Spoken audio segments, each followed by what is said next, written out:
Hey, salut à tous, c'est Adam Bros et bienvenue dans ce tout nouveau Pop Culture Tube. Aujourd'hui, on va parler jeunesse, amour et dystopie. On va parler d'Amy LTR.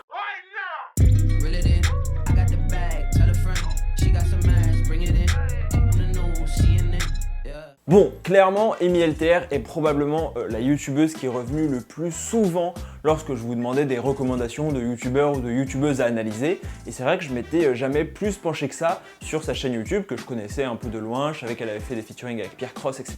Mais j'avais jamais vraiment regardé ses courts-métrages, en tout cas pas avec attention. Et donc je me suis penché dessus.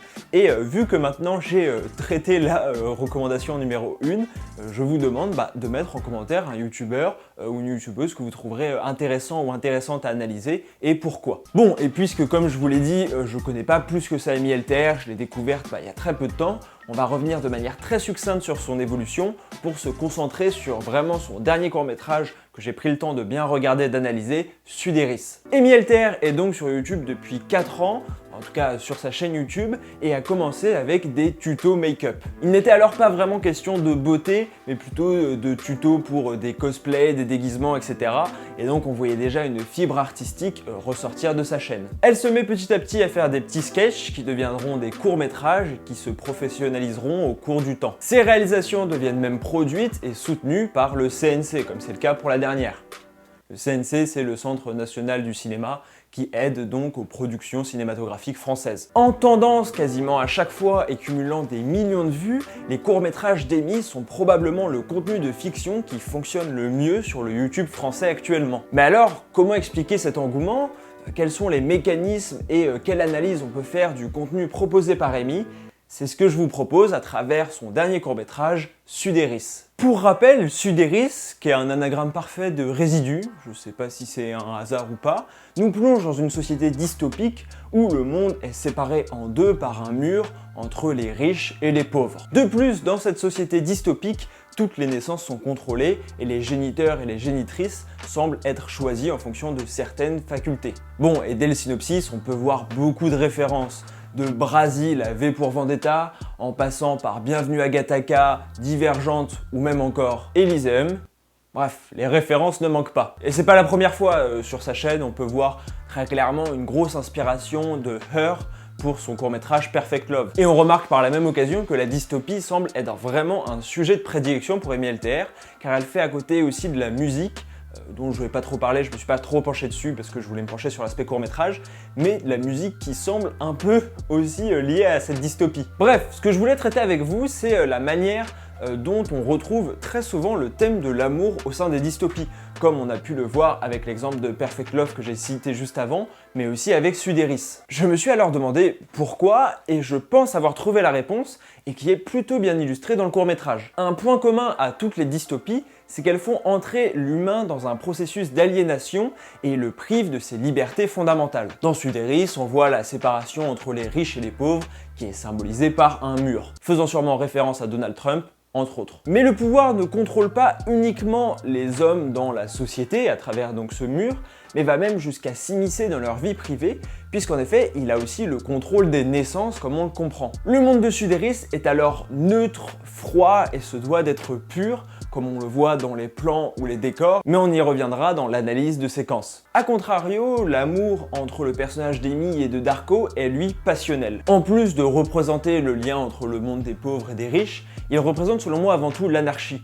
Car la passion, c'est quelque chose qui déborde, c'est quelque chose qu'on ne contrôle pas justement, et c'est bien ce que l'État ne peut pas contrôler et ne pourra jamais contrôler, les sentiments. Et donc on remarque dans le court-métrage que c'est par cette passion, par ces sentiments qui débordent et qui n'arrivent pas à être contrôlés par l'État, que vient la révolte, que vient le début du renversement du régime. Et c'est un thème qu'on retrouve aussi de manière prépondérante dans le film Metropolis de Fritz Lang, que je ne saurais trop vous conseiller. Dans ce dernier, le monde est divisé en deux, avec le monde des riches en haut et le monde des pauvres, les ouvriers, en bas, mais l'amour entre deux individus issus des deux mondes différents va bouleverser la société. La maxime du film est alors le médiateur entre le cerveau et la main doit être certainement le cœur. L'amour est donc selon moi au centre des dystopies car il représente la naissance, l'espoir et à la fois aussi le désordre. Une relation amoureuse est rarement très bien ordonnée, allant d'un point A à un point B sans aucun problème. Là où une société qui est entièrement contrôlée, rigide,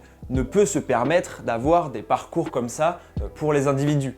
Et se doit donc de contrôler aussi ses sentiments. Enfin, avant l'analyse de séquence, je voulais voir avec vous comment expliquer que la jeunesse, donc les gens qui ont à peu près mon âge, voire un peu moins, un peu plus, soit autant attirés par les dystopies. Alors, il y a plusieurs raisons qui sont avancées, notamment celle qui dit que les jeunes sont les plus soucieux du futur puisque c'est eux qui vont y vivre globalement, donc ils sont plus intéressés forcément à des récits qui dépeignent un futur néfaste pour pouvoir l'éviter justement. Là où des personnes plus âgées savent que de toute façon, dans 30-50 ans, il leur restera plus beaucoup de temps à vivre forcément, et donc même si la société se dégrade, ils sont moins soucieux que ceux qui vont y vivre. Mais même si je trouve cette explication intéressante, moi personnellement j'en privilégierais une autre, selon laquelle les jeunes en fait voient un miroir de leur propre vie dans les dystopies. Effectivement, que ce soit à travers leurs parents, l'école ou les relations avec leur père, ils se reconnaissent dans cette société chaotique où l'ordre doit absolument être respecté et où aucun écart n'est accepté. Et la surveillance est constante, surtout dans notre société actuelle avec tous les réseaux sociaux où un tweet peut déclencher une vague de harcèlement, où ils ont l'impression qu'ils n'ont pas le contrôle de leur vie, car ils sont forcément encore sous la tutelle au moins de leurs parents et voire d'une institution plus grande comme l'école, etc. Mais vous dites-moi ce que vous en pensez en commentaire. Est-ce que vous aimez bien les dystopies? Est-ce que vous pensez que c'est lié à ça? Ou au contraire, plutôt que vous êtes soucieux pour le futur? Ou même une troisième solution auquel j'ai pas pensé? N'hésitez pas à me dire tout ça en commentaire. Et on va passer tout de suite à la petite analyse de scène. Dans cette petite analyse de séquence, plus qu'une scène en particulier, je voulais relever avec vous différents procédés de réalisation utilisés dans le court-métrage. Tout d'abord, il s'ouvre sur un journal qui montre bien l'importance de l'information, et notamment, on s'en doute, de la propagande, et qui, par l'accoutrement de la présentatrice, nous plonge directement dans un monde étranger au nôtre. Ensuite, le contexte nous est mis par une voix off avec des images saccadées qui ressemblent un peu à des images d'information un peu amateurs, qui prennent peu à peu le pas d'ailleurs sur le bulletin d'information qu'on entend finalement plus du tout, pour montrer un peu la différence et l'opposition entre les deux mondes et à la fois à quel point cette société est en réalité en ébullition. Ces images sont d'ailleurs mises en contradiction et mises en parallèle et en contradiction aux autres images beaucoup plus calmes qui ressemblent à des images de stock vidéo, etc. Et c'est un procédé qui est souvent utilisé dans les films futuristes pour permettre de faire un état des lieux rapidement d'une société. Donc si vous voulez faire un moment rapidement un état des lieux d'une société, à la fois le bulletin d'information et à la fois la mise en évidence d'images un peu amateurs, saccadées comme ça, peut vous permettre de rapidement faire le point sur la société sans avoir besoin de vous y attarder pendant des heures et des heures. Aussi, on remarque l'extrême blancheur des plans dans la clinique, ce qui est à la fois symptomatique des hôpitaux, donc logique, mais montre aussi bien la volonté, selon moi, de pureté du régime qui est en place, qui veut absolument une lignée pure, avec donc des descendants choisis, etc., des géniteurs et des génitrices choisis.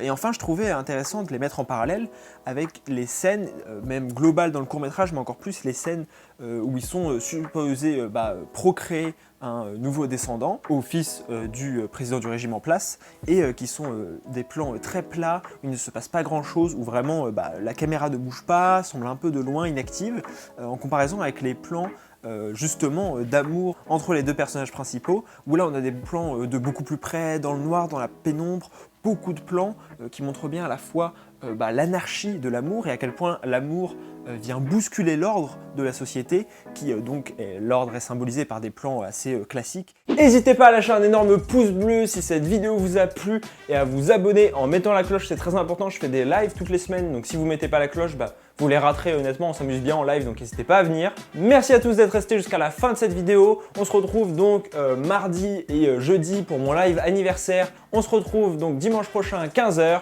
Ciao!